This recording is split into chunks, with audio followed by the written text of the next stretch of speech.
माळशेज घाटात मोठी वाहतूक कोंडी निर्माण झाली आहे। सुट्ट्यांमुळे घाटात पर्यटकांची प्रचंड गर्दी आहे। घाटात एसटी बस तासभर बंद पडली।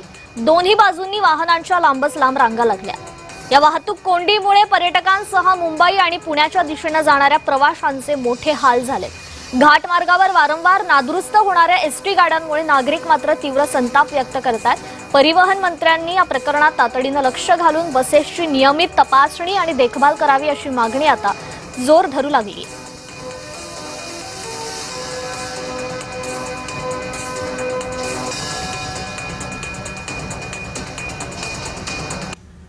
वैभववाडीत भुईबावडा घाटात दरड कोसळलेली आहे। गगनबावडा खारेपाटण राज्य मार्गावरील वाहतूक त्यामुळे ठप्प झाली आहे। घाटात रिंगेवाडीपासून 6 किलोमीटर अंतरावर ही दरड कोसळलेली आहे। वाहतूक करूळ मार्गे वळवण्यात आल्याची माहिती आहे।